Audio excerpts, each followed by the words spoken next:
우리 오늘 로마서 1장 말씀을 통해서 하나님의 말씀을 같이 함께 나누겠습니다. 오늘부터 이제 지난주까지 해서 야고보서 말씀을 같이 나눴고요. 오늘부터 이 로마서 말씀을 같이 나누고자 하는데요. 특별히 1장부터 16장까지 올해 한번 로마서를 한번 같이 끝까지 한번 해보려고요. 이 로마서는 이 복음의 진리를 체계적이고 분명하게 제시한 이 성경으로 유명하죠. 그래서 이제 이 로마서를 통해서 이 복음을 제대로 학습하고 또 배우기가 굉장히 유익하죠. 그래서 이제 우리가 로마서를 교회가 함께 같이 배운다는 거는 좀 교회가 전체가 함께 같은 복음의 지식을 정말 체계적으로 배우고 또 그 안에서 거하고 그 안에서 확신한다는 이제 아주 중요한 의미가 있는 거죠. 그래서 우리가 로마서를 통해서 좀 복음을 더 끌어안고 우리가 이제 지금 복음에 대해서 같은 이해를 갖기를 소망하면서 로마서를 처음부터 끝까지 한번 같이 살펴보려고 해요. 어떤 분들은 이제 말씀을 통해서 복음을 배우자고 하면은 복음에 대해서 들을 때 약간 좀 식상하다, 좀 어떻게 좀 새롭지 않다, 이런 생각을 좀 많이 하는 것 같아요. 왜 그렇게 생각하냐고 얘기를 들어보면 복음 하면은 이제 처음 시작할 때 필요하다라고 생각을 하는 거예요. 처음에 예수님 믿을 때 복음을 듣고 그때 이제 필요한 거지. 그때 이제 믿었으면은 사실 이제 복음에 대해서 뭐 더 알 필요가 있겠냐, 이런 이제 얘기들을 한다는 거죠. 그러나 이 복음은요, 신자를 잉태할 뿐만 아니라 신자를 양육하는 하나님의 능력이라는 사실을 우리가 로마서를 통해서 알 수가 있어요. 우리가 복음을 듣고 새롭게 태어나고 새로운 사람이 되기도 하지만, 근데 그 다음에 우리의 삶이 있잖아요. 새로운 삶으로 새로운 인생을 받았고 구원받은 그 인생의 삶이 있잖아요.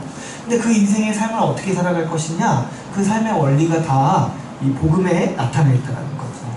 그래서 우리는 복음을 들어서 새롭게 태어날 뿐만 아니라 복음을 듣고 새롭게 살아갈 힘도 얻고 새롭게 살아갈 지혜를 얻는다는 거죠. 그러므로 교회는 항상 복음에 대해서 배우고 같은 복음을 배우기에 힘써야 돼요. 같은 복음을 믿고 복음의 말씀을 지속적으로 들어야지만 우리가 신자로서 살아갈 힘을 얻고 거기서 우리가 신자로서의 소망을 발견하는 거죠. 우리가 이 로마서 말씀을 통해서 우리 교회가 함께 정말 한 복음, 성경이 말하는 정말 진짜 복음에 대해서 우리가 한마음 한뜻으로 배우기를 소망합니다. 이 복음은요, 문자 그대로 하면은 기쁜 소식이라는 말이죠. 우리 이제 한자어기 때문에 줄여서 복음이라고 하지만, 뭐 요즘 우리가 한 단어로 하면 기쁜 소식이니까 뭐 이렇게 기소 이렇게 얘기할 수도 있을 것 같아요. 기소가 좀 이제 안 좋은 말이라서 해서 드렸는데, 근데 이제 기쁜 소식이라는 얘기예요. 문자 그대로 하면.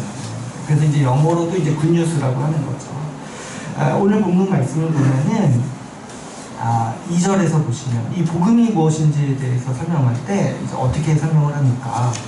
2절에서 보면은 이 복음은 하나님이 선지자들을 통하여 그의 아들에 관하여 성경에 미리 약속하신 것이다, 이렇게 복음에 대해서 한마디로 얘기를 하고 있어요. 여러분, 이 성경에 약속한 거라는 거예요, 복음이. 그래서 이제 이 성경이요, 하나님께서 우리에게 성경을 주셨잖아요. 근데 이제 하나님께서 우리에게 성경을 주시면서 우리에게 알리시고 우리에게 주시고자 하는 게 뭐냐니까 바로 이 복음이라는 거예요. 우리 성령님께서는 이 복음을 전하기 위해서 성경을 기록하셨다는 거죠. 그래서 우리 주님께서는요, 우리가 성경을 읽을 때 뭘 알기를 원하시냐면 복음을 알기를 원하시는 거예요. 성경 어느 본문을 읽더라도 우리 주님은 이 성경을 통해서 복음을 알기를 원하신다는 거죠. 어떤 분들은 이 성경에 잡다한 지식이 있다라고 생각하시는 분들도 있어요. 뭐 성경을 읽으면은 뭐 건강하게 살 수 있다. 제가 어제 뭐 이렇게 인터넷 뉴스를 보니까 어떤 분은 이제 뭐 성경에 코로나 바이러스를 피하는 법이 적혀있다 이러면서 성경에서 뭐 박쥐를 먹지 말라는 말씀이 있으니까 하나님은 코로나 바이러스를 이때부터 대비하셨다. 뭐 이런 얘기를 한다는 거예요. 근데 이제 그런 거 말고 성경에서 그렇게 어떤 정말 다른 어떤 지식들을 추구하려는 거 아니라 하나님께서 성경을 우리에게 기록하시고 주시는 아주 주요한 목적, 그리고 정말 처음부터 끝까지 그 주요한 그 목적이 뭐냐니까 우리에게 복음을 전해주시기 위해서 성경을 기록하셨다는 거예요. 이 기쁜 소식, 이 복음이요 어떤 형태로 기록이 되어 있냐면은 2절 말씀을 보면은 약속하신 것이라고, 약속하신 것. 약속의 형태로서 이 복음이 기록되어 있다는 거예요. 이 기쁜 소식이 뭐냐니까 하나님이 우리에게 주시는 약속이라는 거예요. 하나님이 우리에게 무엇을 하시겠다, 무엇을 해주시겠다라는 그 약속을 주셨는데 그게 우리에게 기쁜 소식이라는 거죠. 그래서 이 하나님의 약속 자체가 우리에게는 복음이라는 거예요. 그런데 이제 무슨 약속이냐면 우리 보시면은 그 아들에 관하여 주신 약속이라는 거예요. 그 아들에 관하여서 주신 약속. 그래서 성경은요 하나님의 아들 예수 그리스도에 대한 약속을 주신 얘기라는 거예요. 그래서 이제 우리가 성경을 이해할 때 성경은 기본적으로 복음을 우리에게 전하고자 하는 건데 이 복음을 약속의 형태로 주셨어요.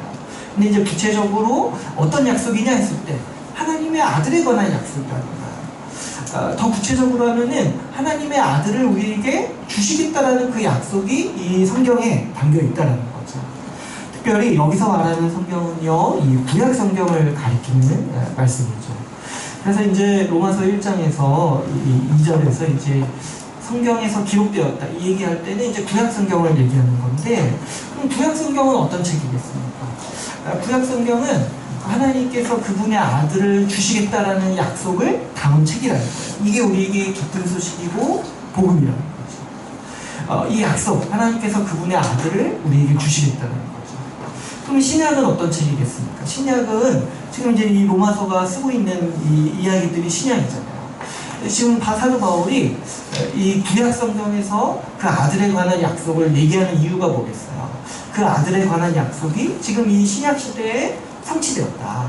그래서 이제 로마서 말씀에 아주 중요한 내용이 뭐냐니까 구약에서 그 아들에 관한 약속이 어떻게 성취가 되었는지, 신약에서 어떻게 성취가 되었는지 얘기하는 게 이 신약 성경의 내용인 거예요. 그 아들에 관한 약속을 성취하신 이야기가 이 신약의 내용인 거죠.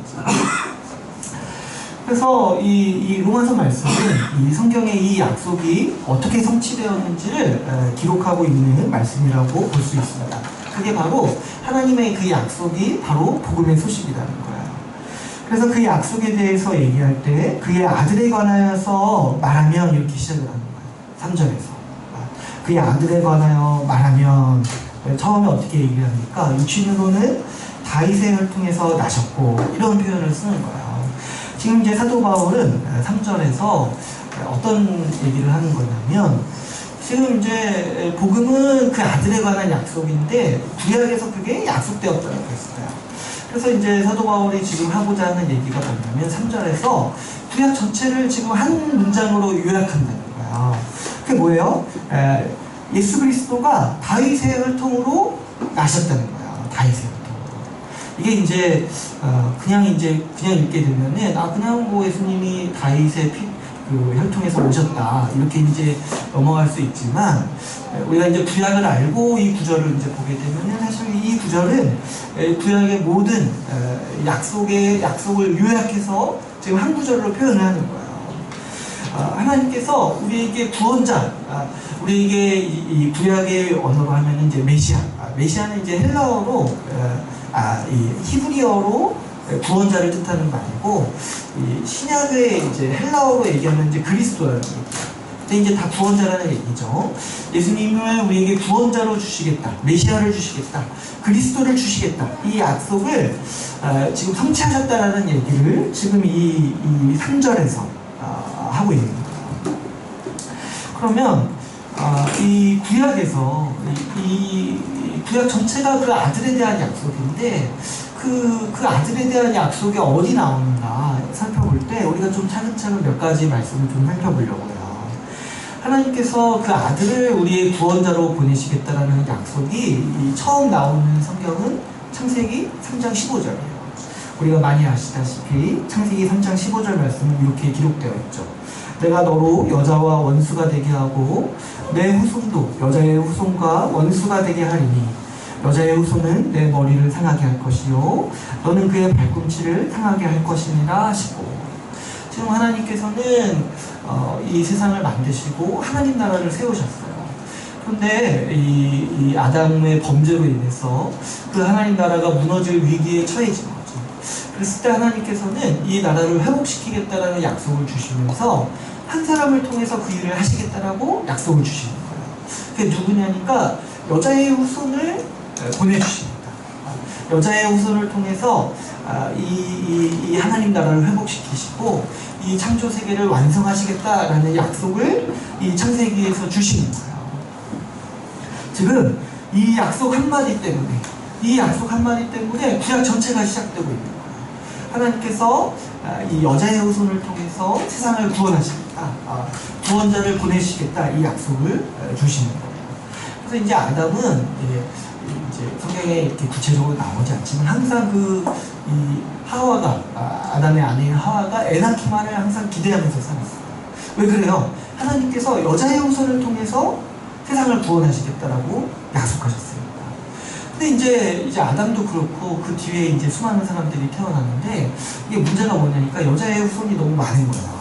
그래서 그 중에 누가 구원자일지 하나님은 분명히 약속해 주셨는데, 누가 구원자일지 좀 이제 많이 이제 소망하다가 낙담하게 되는 경우도 있게 돼요. 좀 이제 괜찮은 사람이 태어났다 싶은데 나중에 인생을 보면은 좀 이상하고, 좀 이상한 사람이 태어나면은 처음부터 그냥 실망하고, 이렇게 이렇게 보내는 거예요. 근데 그렇게 역사가 지속되다가 하나님이 다시 한번 이 약속을 더 구체적으로 확인시켜 준 때가 있었어요. 그때가 언제냐면 창세기 15장 말씀. 아브라함을 부르시면서 이 약속을 조금 더 구체적으로 확인시켜 주시는 거예요. 뭐냐니까 하나님이 아브라함에게 약속을 주시는 거예요. 무슨 약속을 주시냐면은 하나님이 아브라함에게 너에게 자손을 주고 그 자손을 통해서 하나님 나라를 회복시키겠다는 약속을 창세기 15장부터 22장까지 그 약속을 구체적으로 주시는 거예요. 그랬을 때 이게 얼마나 큰 약속이냐면, 우리가 구원자를 기다리기 위해서 여자의 후손을 기다린다고 하면은 사실 모든 사람이 대상이 될 수가 있는 거잖아요. 모든 사람이 여자의 후손이잖아요. 그런데 하나님은 그 범위를 좁혀주시는 거예요. 누구의 후손으로 좁혀주시냐면 아브라함의 후손으로 좁혀주시는 거예요. 그래서 아브라함의 후손을 통해서 세상을 회복시키고 하나님 나라를 세우시겠다라는 약속을 주시는 게 이 창세기 15장의 이 내용인 거예요. 그래서 이제 이 아브라함의 후손을 이제 우리는 이제 기다리면 되는 거였는데, 사실 근데 아브라함의 후손도 굉장히 많이 번성하게 되는 모습을 우리가 볼 수 있습니다. 그랬을 때 하나님께서는 다시 한번 이 약속을 더 구체화시켜서 우리에게 주십니다. 그게 이제 사무엘 상하의 이야기예요. 하나님은 이 아브라함의 후손 중에 또 한 혈통을 택하시는데, 그게 누구의 혈통이냐니까 다윗의 혈통을 택하시는 거예요. 그래서 하나님은 다윗에게 약속을 주실 때 어떤 약속을 주셨냐면, 너의 후손이, 너의 자손이 내 나라를 상속받아서 대대토록 영원하도록 내 나라를 다스릴 것이다 라는 약속을 다윗에게 주시는 거예요. 그러니까 우리가 다윗 언약이라고 하는데, 이 다윗 언약이 얼마나 큰 약속입니까? 하나님께서 이 다윗의 후손을 통해서 그분의 나라를 영원히 세우시겠다, 이 무너져가는 하나님 나라를 완성하시고 세우시겠다라는 약속을 주신다는 거예요. 그래서 이제 하나님은 창세기 3장 15절에서 하셨던 이 여자의 후손에 대한 약속을 더 구체화시키셔서 지금 아브라함의 후손까지 좁히셨는데, 근데 사실 아브라함 후손도 굉장히 많았어요. 하늘의 별과 같이 많이 주신다고 하셨잖아요. 근데 이제 그 더 범위를 좁히셔서 어디까지 좁혀주시는 거예요? 한 사람의 이 혈통, 다윗의 혈통으로까지 좁혀주시는 거예요. 그래서 이 세상을 구원할 자, 이 메시아 그리스도가 이제 어떤 혈통으로 오시냐니까 다윗의 자손으로 오신다는 거예요. 그런데 이제 이 구약에서요, 한 가지 이제 큰 사건이 생겼어요. 그게 뭐냐니까, 이스라엘 백성들이 하나님께 반역하는 거예요. 이 다윗 왕국, 솔로몬 왕국을 거치면서 이스라엘 백성들이 잘 이제 순종하면서 살았으면 됐는데, 하나님께 반역을 일으키고 하나님을 끝까지 완악하게 우상숭배를 한 거예요. 그래서 이제 하나님께서는 이스라엘 백성들을 심판하시고 어떤 일이 일어나니까 이스라엘이라는 나라가 망하는 거예요. 근데 이스라엘이라는 나라가 망하는 거는 어떤 이제 신학적인 의미가 있냐니까 다윗의 혈통이 끊기는 거예요. 다윗의 혈통이. 그러면 이제 그때 당시 살았던 사람들이요, 이 의문을 갖게 되죠. 하나님은 분명히 다윗의 혈통을 통해서 이 세상을 회복시키시고 이 세상을 새하늘과 새 땅으로 만드시겠다라고 약속하셨는데 지금 다윗의 혈통이 끊긴 거예요. 우리 이 조선 왕조가 끊기고 멸망하듯이 다윗의 혈통이 끊기는 거예요. 그랬을 때 이제 하나님이 그러면 어떻게 이 약속을 유지하시겠는가, 사람들이 의문을 갖게 되죠. 그때 등장한 선지자들이 우리 이제 이사야, 에레미야, 또 에스겔, 이런 선지자들이 등장하면서 이 하나님의 약속을 다시 한번 확인시켜주는 거예요. 우리 이제 이사야서, 에스겔서, 에레미야서 이렇게 보시면은 두껍잖아요. 하나님이 그때 하셔야 될 말씀이 굉장히 많았던 거예요. 지금 너희가 내 약속이 취소되리라고 생각하고 있잖아요. 이 다윗의 혈통이 끊겨서. 근데 하나님이 이 선지자들, 이 대선지자라고 하는데, 이 사람들이 특별히 위대해서 그런 게 아니라 이 선지서가 두꺼워서 대선지자라고 합니다. 하나님이 그때 하실 말씀이 많았던 거예요. 지금 내가 내 약속을 취소하려는 게 아니라는 거예요. 하나님은 지금 더 큰 약속의 성취를 준비하고 계시는데, 그게 뭐냐니까 내가 장차 다윗의 자손을 보내서 너희가 완악하게 지금 행동했던 거 다 해결하고 새하늘과 새 땅을 내가 반드시 세울 것이라는 약속을 이 선지자들을 통해서 주시는 거예요. 그래서 이제 구약은 그렇게 끝이 나요. 이 선지자들의 약속에 의해서 끝이 나는 거예요. 그래서 이제 구약을 믿는 사람들은요, 다윗의 자손이 오기를 목이 빠지도록 이제 기다리고 있는 것이죠. 다윗의 후손이 와서 이 자신들을 회복시킬 날을 고대하면서 이제 살아가는 게 이 구약의 소망인 거예요. 근데 여러분, 우리는 지금 이제 신약을 믿잖아요. 근데 신약의 처음 성경이 마태복음이죠. 이 마태복음, 그리고 이제 누가복음도 보게 되면은 처음 신약 성경이 무엇으로 시작하냐면 예수님의 족보로 시작합니다. 그래서 아담으로부터 예수님까지 이어지는 족보로서 시작을 하는 거예요. 근데 왜 신약 성경이 족보로서 시작을 하냐니까 구약의 약속이 이거라는 거예요. 다윗의 후손을 보내주셔서 하나님 나라를 회복시키시겠다. 그래서 이제 이 족보를 보게 되면은 아담으로부터 이제 하나님으로부터 시작하지만 아담의 후손이 이제 나오죠. 근데 그 여자의 후손의 족보인 거예요.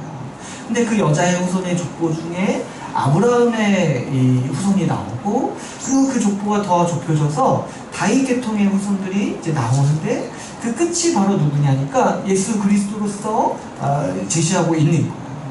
그래서 예수 그리스도가요, 다윗의 혈통으로 오셨다는 거를 신약 성경은 선언하면서 구약의 모든 약속이 지금 예수 그리스도의 탄생으로 말미암아 성취되었다라고 신약 성경이 선언하고 있는 것이죠. 그래서 이 예수님을요, 다윗의 자손이라고 부르는 이 표현은 예수님을 이렇게 표현하는 거예요. 하나님이 약속하신 그 메시아, 하나님이 약속하신 그 그리스도다, 그분이 우리에게 드디어 오셨다라는 표현을 예수님이 다윗의 자손으로 오셨다라고 표현하고 있는 것이죠. 그래서 이 예수님이 다윗의 혈통으로 오셨다라고 얘기한다라는 것은 중요한, 하나님께서 그분의 약속을 다 성취하셨다. 마침내 그분의 약속을 이루셔서 우리에게 그리스도를 보내주셨다라는 의미가 있다라는 거죠. 또 오늘 우리 본문의 이 사절을 보시면 우리 이렇게 얘기하고 있죠. 4절 말씀을 한번 같이 한번 읽어볼까요? 1장 4절 말씀 같이 한번 읽어보겠습니다. 시작. 성령의 영혼은 죽은 자들 가운데서 부활하사 능력으로 하나님의 아들로 선포되셨으니 곧 우리 주 예수 그리스도시니라.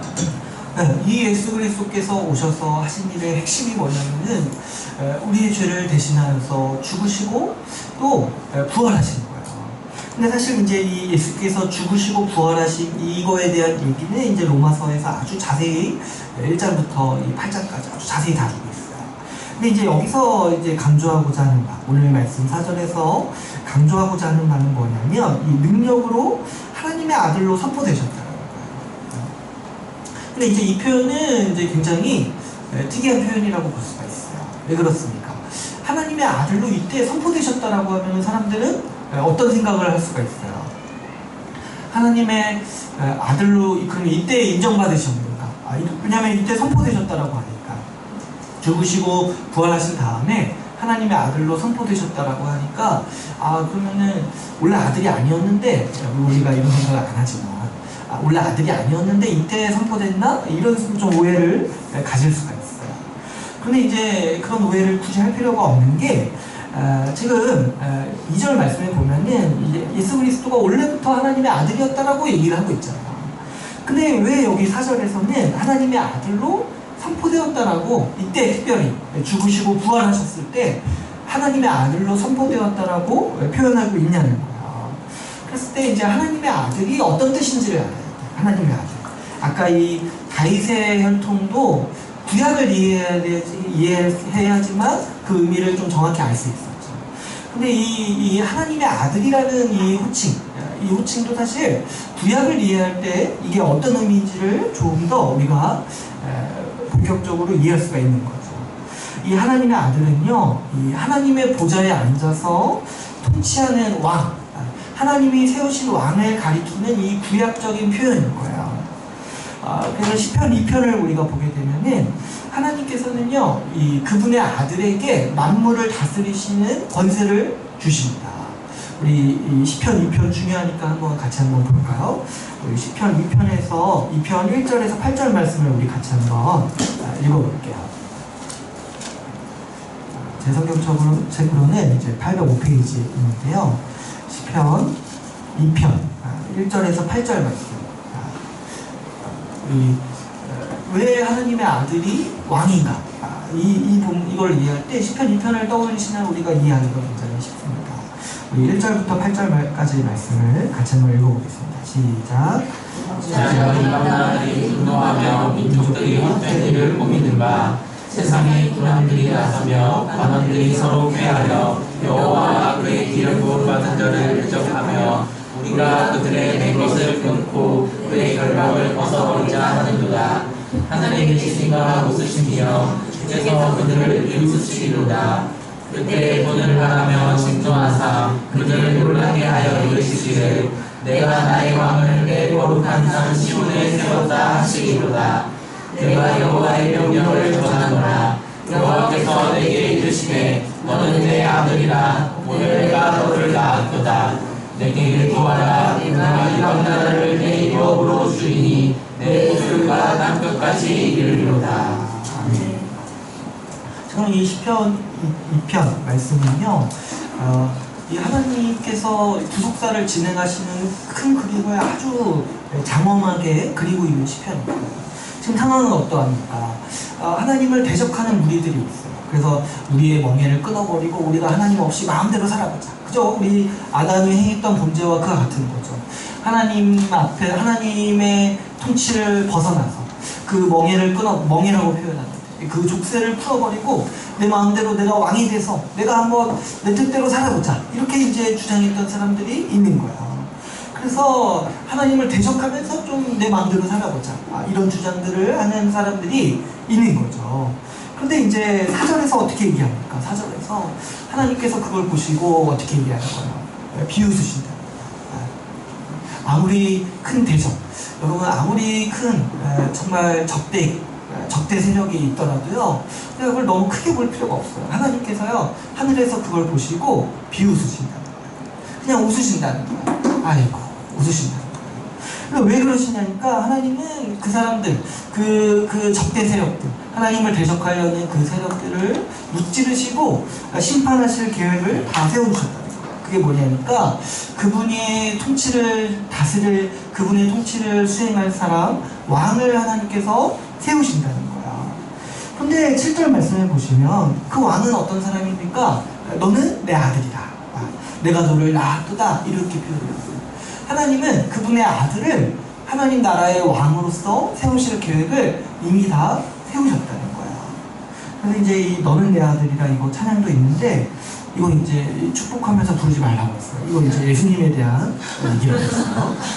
너는 내 아들. 이게 좋아 보여서 이렇게 쓰는데 1차적인 의미는 아들이라는 거는 하나님의 아들이라는 거는 왕이라는 표현이에요. 왕. 그래서 하나님의 아들이라는 표현인 거예요. 그래서 이 그 다음의 말씀이 중요하죠. 8절 말씀. 내게 구하라. 왜 구하라고 얘기하세요? 주님이 주실 거니까. 이방 나라를 내 유업으로 줄이고 내 소유가 땅끝같이 이를 것이다. 하나님께서 그분의 아들에게 만물을 주시겠다라고 선언하신다는 거예요. 그래서 만물을 다스리는 왕으로 세우시겠다는 거예요. 옛날에 이거 촬영도 있었는데 내게 구하라. 내 유업을 하나님께서 주리라. 그래서 이제 기도할 때 주님 유업을 주십시오. 세계를 주십시오. 이렇게 기도하라고 막 그랬었는데 그게 아니라 우리에게 주시겠다고 하시는 말씀이 아니라 지금 누구에게 주시겠다는 거예요. 예수 그리스도. 하나님의 아들이신 예수 그리스도에게 주시겠다라고 하나님께서 선언하시는 거예요. 하나님은 이 계획을 다 세워주셨다는 거죠. 그래서 하나님의 아들이신 아들로 선언되었다는 것은 뭐냐니까 지금 이 시편 2절에서 하나님께서 세우셨던 그 계획, 하나님께서 그분의 아들에게 만물을 다스리는 보좌를 주시겠다는 그 계획. 원래 그 보좌는 하나님의 것이었는데 하나님이 그분의 아들에게 주신다는 거예요. 근데 그 계획이요 성취되었다는 거예요. 그 계획이 실행되었다는 거예요. 선포되었다는 거예요. 언제 선포되었냐면 예수 그리스도께서 죽으시고 부활하셔서 승천하셨을 때 하나님은 그 예수 그리스도를 만물을 다스리시는 왕으로서 선언하셨다. 그래서 하나님의 아들로 선포되었다라고 이 오늘 말씀의 4절은 우리에게 가르치고 있습니다. 그러므로 여기서 예수님이 부활하신 후에 하나님의 아들로 선포되셨다라는 말씀은 하나님께서 예수 그리스도에게 만물을 다스리는 이 왕의 권세를 주셨다라는 말씀이에요. 예수님이 승천하셔서 하나님의 보좌에 앉으셨다는 말씀인 거죠. 그래서 지금 예수님은 어떤 분이십니까? 예수님은 하나님의 보좌에 앉으셔서 만물을 다스리시는 만물의 주시고 왕 중의 왕이시며 하나님의 보좌에서 통치하시는 주이신 거죠. 그래서 성경은 원래 이제 구약에서는 하나님만을 가리켜서 주라고 부르는데 신약 성경에서는 예수 그리스도를 가리켜서 주라고 부르는 거예요. 어떤 분들은요, 이 복음하면은 좀 갈피를 잘 못 잡아요. 복음에 대해서 얘기해보라고 하면은 뭘 얘기할지에 대해서 망설여요. 근데 이제 어쩌다가 이제 한마디를 얘기하면은 뭘 얘기하냐니까 예수님이 우리를 위해서 죽으신 거죠. 딱 여기까지밖에 얘기를 못해요. 이러고 끝나는 거예요. 그게 너무 안타깝죠. 복음에 대해서 한 1분도 얘기하지 못하는 사람들이 아주 너무 많은 거예요. 근데 이제 물론 이 예수님이 죽은 거에 대해서 죽으신 거, 십자가에 대해서 제대로만 얘기해도 사실 뭐 1년 내내 얘기할 수 있겠죠. 근데 거기에서만 끝나면 그것도 사실 복음이라고 얘기할 수가 없다. 지금 로마서 이 4절 말씀에서 뭐가 복음이라고 지금 우리에게 얘기하고 있습니까? 이 3절에서는 하나님께서 하나님의 아들 예수 그리스도를 보내신 것이 복음이고 또 그분이 와서 죽으시고 부활하신 것뿐만 아니라 그분이 승천하셔서 하나님 나라의 왕, 만물을 다스리시는 왕이 되셨다라는 소식이 바로 복음이라는 거예요. 예수 그리스도가 만물을 다스리신다는 이 소식이 복음이라는 거예요. 그래서 사실 이 로마서가 쓰여질 당시에 이 로마 제국의 시대잖아요. 근데 이때 당시에 이 복음이라고 하는 거, 이 헬라어로 유앙겔리온이라고 하는데 이 유앙겔리온이 이제 어떤 의미가 있었냐면은 왕이 즉위했다는 소식을 유앙겔리온이라고 얘기를 했어요. 그러니까 로마 황제가 즉위하면은 이 로마가 제국이니까 그 왕이 즉위했다라는 소식을 로마 제국 전체에 전해야 되잖아요. 그러니까 굉장히 오래 걸리잖아요. 근데 이제 그 소식 전할 때, 이 로마 황제가 등극했다, 이 소식을 전할 때, 뭐라고 하면서 전했냐면, 기쁜 소식, 유앙겔리온이다. 새로운 황제가 등극했다. 이러면서 소식을 전했다는 거예요. 근데 이제 시작 시대에 우리가 이제 복음이다, 유한계를론이다 얘기할 때 그 소식이 뭐냐는 거예요. 예수 그리스도가 만물을 다스리는 왕으로서 선언되셨다. 이 선파, 이 선포, 이 소식이 바로 이 복음의 소식이라는 거예요. 여러분, 주님이 이 땅에 우리를 위해서 오시고 우리를 위해서 만물을 다스리시는 왕이 되셨다는 소식이 우리 복음의 아주 기쁜 소식이라는 거예요. 우리의 구원자로 오신 그분, 정말 다윗의 혈통으로 오셔서 여자의 후손으로 오셔서 그 창세기 3장 15장의 약속을 이루시기 위해서 우리를 위해 오셨는데, 또 우리를 위해서 그분이 만물을 다스리시는 왕이 되셨다는 소식이요, 바로 우리가 믿는 이 복음의 소식이라는 거죠. 그래서 본문에서 이 복음을 요약해서 뭐라고 표현하고 있습니까? 4절 말씀 끝에 곧 복음은 무엇입니까? 곧 복음은 우리 주 예수 그리스도시다. 그리스도, 그분이 메시아다. 그분이 그 구약에서 약속했던 그 다윗의 자손, 그 우리의 구원자, 창세기 15장에서 약속했던 여자의 후손, 우리의 구원자로 오시는 그 메시아, 바로 그리스도시다. 그분이 우리의 구원자시다 얘기할 때 예수 그리스도라고 표현하는 거예요.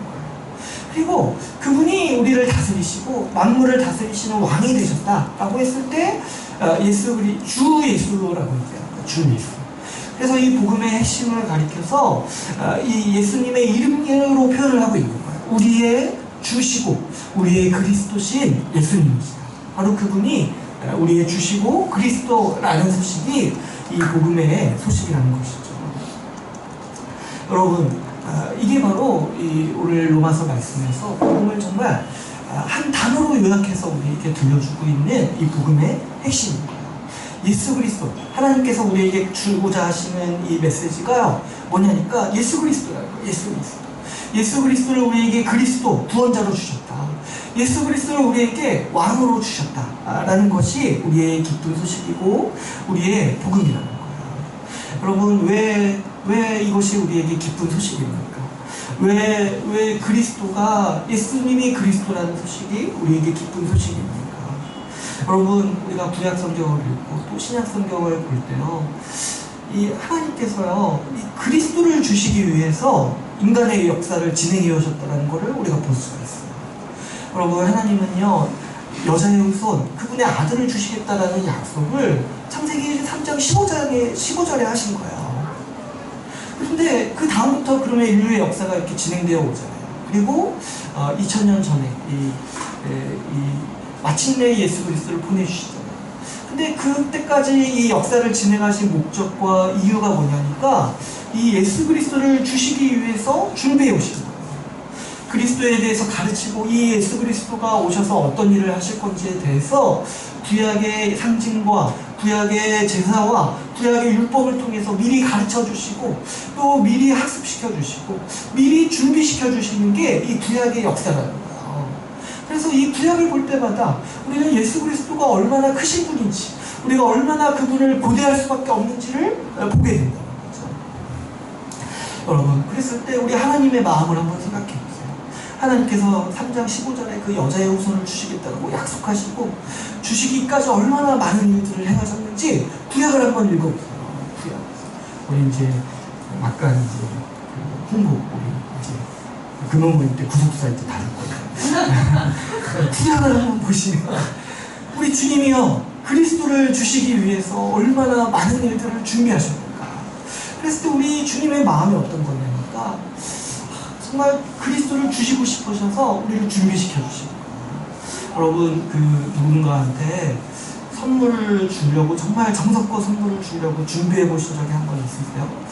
네, 없으시면은 반성하시고 지금부터 한번 누구 한 명 이렇게 좀 샘플로 나와서 그냥 한번 선물을 한번 준비해 보세요. 그냥 여태껏 그런 경험이 없으면 한번 해보세요. 여러분, 그 누군가에게 선물을 주기 위해서 준비하고 그 사람을 기쁘게 하기 위해서 그 오랫동안 선물을 준비하는 거 있잖아요. 그때 그 심정이 뭐냐니까 우리 하나님의 심정이라는 거예요. 예수 그리스도를 우리에게 주시기 위해서 정말 3장 15절에서 약속하시고 우리에게 예수 그리스도를 주시기 위해서 정말 그 수많은 약속들을 진행하시고 그 수많은 역사들을 차근차근 이렇게 진행해 나가실 때 우리 주님은 얼마나 그날을 소망하셨겠습니까?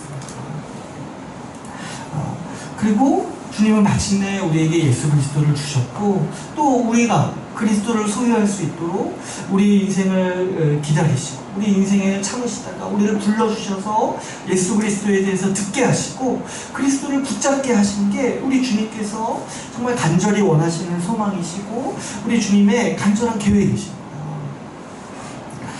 우리 주님이요 우리에게 그리스도를 주시고자 수많은 세월을 기다리셨습니다.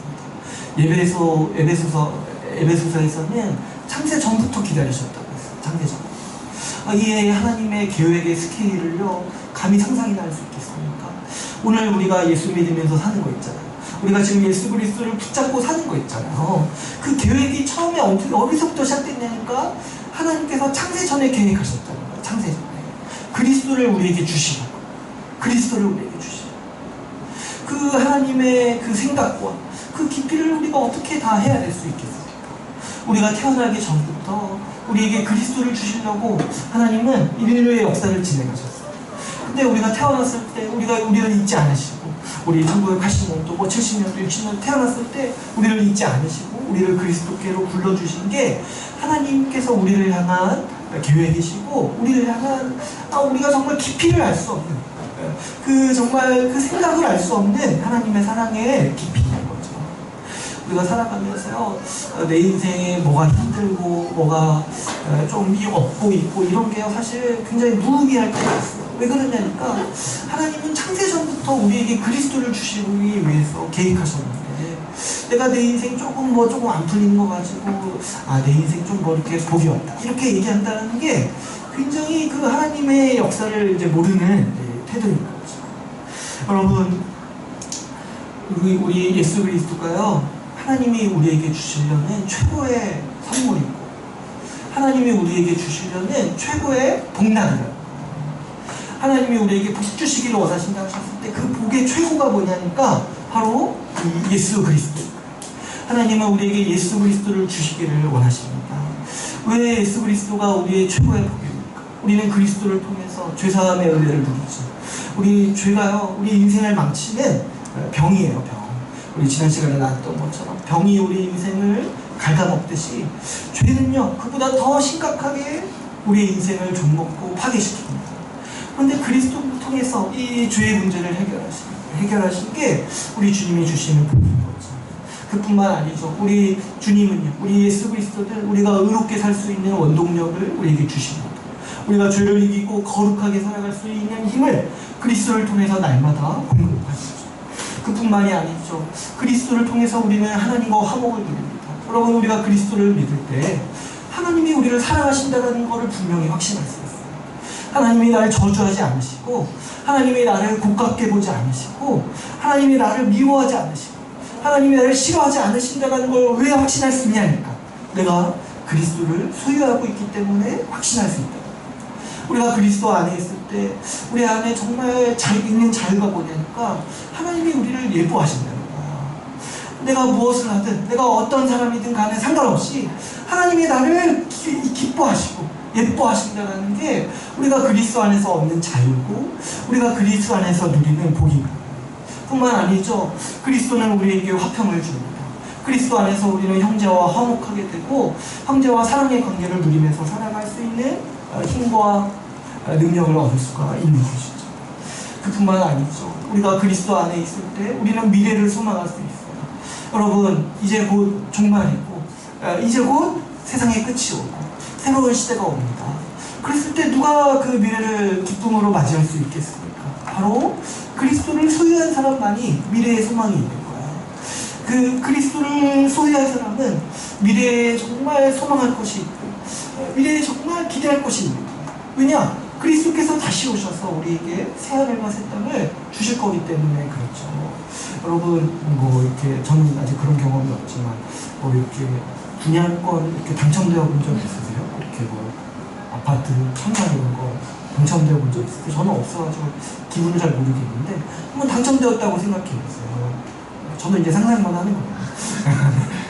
근데 이제 당첨되면 그때부터 뭘 기다리겠어요? 이 아파트 들어가려면 기다리지 않겠습니까? 근데 지금 우리가 예수 그리스도를 믿었다는 건 뭐냐면은 천국의 청약권을 가지고 있는 거예요. 천국의 청약권. 그래서 주님 오실 때 우리는 그 천국이 이제 완성될 하나님 나라, 새 하늘과 새 땅에 이제 입주하는 거예요, 입주. 그날 이제 입주가 이제 시작되는 거예요. 그날만을 이제 우리는 기다리고 미래를 소망하면서 살아가는 거죠. 예수 그리스도를 믿는다는 게요, 하나님 아버지께서 우리에게 주시는 최고의 복입니다.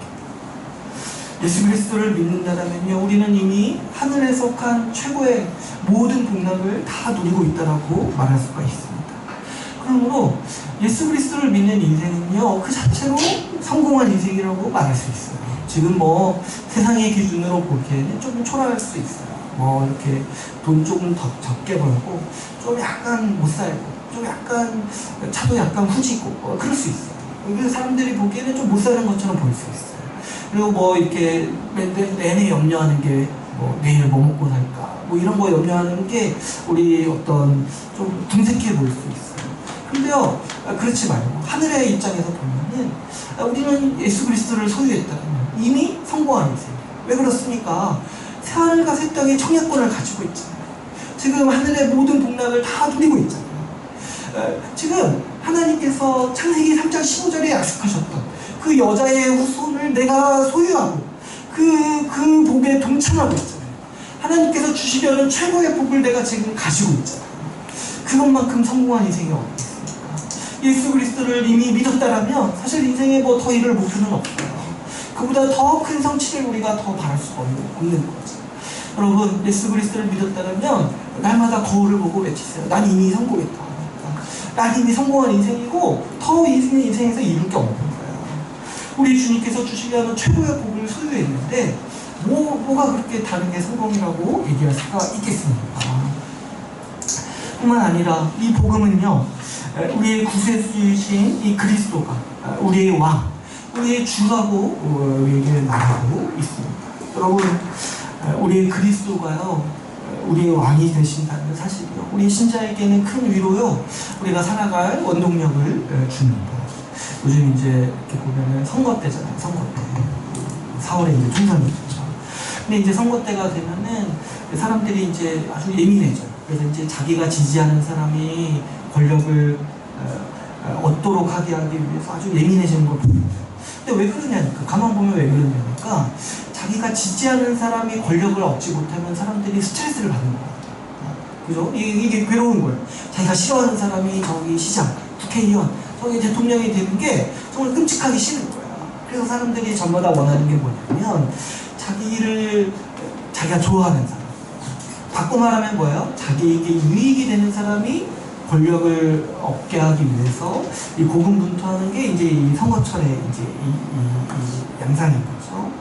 근데 이 복음의 소식이 뭐냐니까, 예수 그리스도가 우리를 위해 죽으시고 부활하셨다는 것에서 끝나지 않고 그분이 왕이 되셨다는 거예요. 우리를 위해서 죽으시고 우리를 위해서 다시 사신 그분이요, 우리를 위한 왕이 되셨다는 거예요. 그냥 왕도 아니고 이 온 만물을 다스리시는 왕이 되셨다는 소식이 바로 이 복음의 소식이다. 여러분, 그냥 모르는 사람이 세상의 왕이 아니라 우리를 위해서 오시고 우리를 위해서 죽으셨을 뿐만 아니라 우리를 위해서 사신 그분이 왕이 되셨다.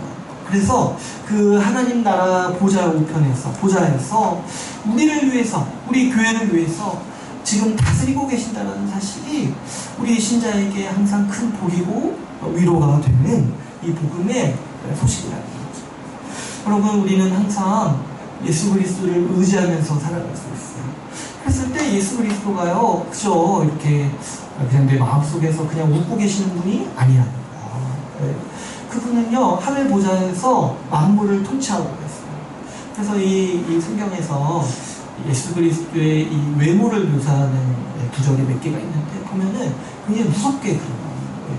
눈에서 이렇게 불이 나가고 입에서 칼이 나가고 이렇게 그래요. 왜 그러냐니까 주님이 지금 어떤 일을 하고 계시기 때문에 그래요. 만물을 다스리시는 통치 보좌에서 만물을 통치하고 계시기 때문에 그 예수 그리스도의 모습을 위엄 있게 그리는 것이죠. 여러분, 우리가 예수 그리스도를 의지하면서 살아갔을 때 그 예수 그리스도는 어떤 분이냐니까 만물을 다스리시는 하나님 보좌에 앉아 계시는 분, 만물을 통치하시는 왕, 주시는. 여러분, 우리가 그분을 의지하면서 그분을 의뢰하면서 항상 살아갈 수가 있는 거죠. 특별히 우리가 지난 시간에도 나눴지만 우리는 하나님께 기도할 수 있는 사람들이에요. 근데 이제 우리의 모든 기도는 어떤 기도냐니까 그 예수 그리스도께 상달되는 기도잖아요. 그분이 예수 그리스도께서 약속하신 게 뭐냐면 내가 듣겠다라고 약속하셨잖아요. 근데 그분이 어디서 들으시냐니까 이 하나님 보좌에 앉아서 그 기도를 들으시는 거예요. 만물을 통치하시는 그 보좌에 앉으셔서 그 권세를 가지시고 우리의 기도를 들으신다는 거예요. 그러니까 여러분, 우리의 기도가 얼마나 강력한 하나님의 은혜입니까? 우리는 만물을 다스리시는 보좌 앞에 나아가서 날마다 우리의 일을 상고하고 우리의 원함을, 우리의 정말 간청을 아랠 수 있는 사람들이에요. 그냥 어떤 뭐 시장이나 어떤 지역사회의 어떤 뭐 지역 유지나 이런 사람들에게 아뢰는 게 아니라 우리는 만물을 다스리는 주님 앞에 우리의 간청을 아뢰 수 있는 사람들이에요. 예전에는 이제 저 기도에 대해서 이렇게 뭐 책을 좀 볼 때 어떤 사람들이 이런 얘기를 해요. 기도를 좀 특별히 잘하는 사람들의 기도만 하나님의 보좌에 상달된다고 얘기해요. 그래서 이제 제가 옛날에 봤던 책 제목 중에 그런 게 있었어요. 뭐 보좌를 향한 기도, 보좌를 움직이는 기도. 그래서 기도를 좀 잘해야지만 하나님 보좌 앞에 그 기도가 간다는 거예요. 근데 그런 엉터리가 어디 있습니까? 우리 모든 기도를 주님께서 들으신다고 하셨잖아요. 그럼 우리의 모든 기도를 다 어디로 가는 거야? 다 우리 예수 그리스도의 보좌로 가는 거야. 우리 정말 힘들어서 내뱉는 정말 하소연이라 할지라도, 우리가 정말 기도의 자리에 나가서 내뱉는 신음이라 할지라도, 우리의 작은 정말 그 불평이라 할지라도 다 어디로 가냐니까 우리 주님이 앉아 계신 보좌로 우리 가고, 우리 주님은 보좌 우편에서 그 우리의 기도와 간청과 한숨과 우리의 어려움들을 들으신다. 그러므로 우리에게는 항상 소망이 있고 우리에게는 항상 기쁨이, 우리의 모든 필요와 우리의 모든 간청을 우리는 보좌에 계신 주님께 아뢰 수 있기 때문인 거죠. 여러분, 우리가요 만물을 다스리시는 주님을 의지하면서 살아갈 수 있는 자가 되었다는 게 이 복음의 소식이라고. 우리를 위해서 다스리시는 자, 여러분, 우리를 위해서 죽으시는 자가요 보좌에 계시는데 그분이 그분의 그 권세를 어떻게 사용하시겠습니까? 그분은 그분의 권세를 우리를 위해서 사용하시고 우리 교회를 위해서 사용하고 계십니다. 그러므로 우리가 인생에서 겪는 어떤 어려움이나 고난이라 할지라도 우리가 과도하게 그것으로 인해서 낙망하거나 좌절하면 안 되는 거죠. 또 특별히 요즘 이제 교회가 어렵다고 하잖아요. 근데 그렇다고 해서 뭐 교회를 향해서 과도하게 비난하거나 교회를 향해서 과도하게 이제 뭐 교회가 망했다더니 이렇게 말할 필요가 없다라는 거예요. 왜 그렇습니까? 지금 우리 주님이 어디에 계시냐니까 하나님 보좌에서 통치하고 계세요. 내가 저주하고 내가 막 낭만했다라고 한탄하고 있을 동안에 우리 주님은 그분의 권세를 사용하셔서 일으켜 세우고 계시고 회복하고 계신다는 거죠. 우리 주님이 보좌에 앉으셨다는 사실을 우리가 반드시 기억해야 합니다. 특별히 오늘날 우리는 주 예수라는 복음을 강조해서 기억해야 합니다. 왜냐하면 오늘날 나타나는 이 변종 복음이 있기 때문에, 변종 바이러스와 같은 복음이 있어요. 그게 뭐냐니까 예수 그리스도를 믿어도 주 예수를 부인하는 거예요. 다시 말해서 예수님을 구원자로는 믿는데 주 예수님으로는 안 믿는 거예요. 사람들은 보면 예수님 믿고 복받고 구원받으라는 말은 좋아합니다. 그러나 주 예수께 와서 순종을 하는 말씀을 싫어해요. 이거를 분리시켜버려요. 예수 믿으면 구원받습니다 라는 말을 주 예수를 믿으십시오 이 말과 분리시켜버리는 거죠. 그러니까 사람들은요, 예수께서 나를 위해 죽으셨다라는 사실을 믿어도 주님이 나의 왕이라는 사실을 부인하고 싶어 합니다. 예수를 그리스도로만 믿고 주로는 믿지 않는다는 거죠. 이러한 믿음은요, 사실상 복음을 부인하는 태도요, 거짓 신앙입니다. 여러분, 예수 그리스도를 아무리 내가 주님이 나를 대신해서 죽으셨음을 믿습니다 고백할지라도요, 예수 그리스도가 나의 왕이 되셨습니다. 내가 그분의 백성이고 나는 그분께 순종하면서 살아갑니다, 이 고백을 하지 않는다라면 사실 그 시편 2편 1절에 나오는 말씀과 똑같은 사람이지 않습니까?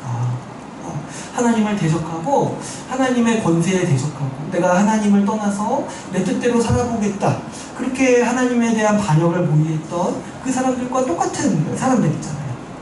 그러니까 주 예수됨을, 예수 그리스도의 주되심을 부인하는 자라면 아무리 그가 종교생활을 열심히 하고 아무리 십자가 복음을 얘기한다 할지라도 그것은 가짜 복음이요 변종이라고 할 수가 있는 것이죠. 복음은 예수 그리스도가 왕이시고 주님이라는 소식입니다. 예수 그리스도를 주로 믿기에 믿음은 순종으로 나타날 수밖에 없는 것이죠. 본문 말씀에도 보시면 5절 말씀을 한번 보시면 이렇게 얘기하죠. 우리 5절 말씀 같이 한번 읽어볼까요? 같이 한번 읽어보겠습니다. 시작. 그로 말미암아 우리가 은혜는 사도의 직분을 받아 그 이름을 위하여 모든 이방인 중에서 믿어 성장하게 하노라. 사도 바울의 그 사명이 뭐냐니까 이 복음을 이방인, 그 복음에 대해서 소외됐던 사람들에게 전하는 거예요. 근데 그냥 전할 뿐만 아니라 전하여서 믿게 하는 게 자신의 사명이라고 했는데 그 믿음을 바꿔서 뭐라고까지 얘기합니까? 믿어서 순종하게 하는 거예요. 왜 그렇습니까? 복음을 믿는다라는 건 뭐예요? 내 주인을 바꾸는 거예요. 내 주인을 바꾸는 거예요. 이전에는 내가 내 마음대로 내 주인이 되어서 살아왔어요. 그게 이제 아담의 범죄에 참여했던 거죠. 근데 지금은 무엇입니까? 예수 그리스도와 만물의 주라는 사실을 내가 듣고 믿어서 이제는 그분께 충성되게, 그분께 순종하면서 살아가겠다고 결단하는 그 순종이 바로 믿음이라는 것이죠. 오늘날 우리 한국교회에서 이거를 검증하지 않고 믿음을 인정하는 경우가 굉장히 많습니다. 그러나 그런 것들은 다 아주 악성 복음이에요. 사람을 거의 죽음에 이르게 하는 아주 치사율이 거의 100%에 가까운 아주 악성 복음이라고 볼 수가 있습니다.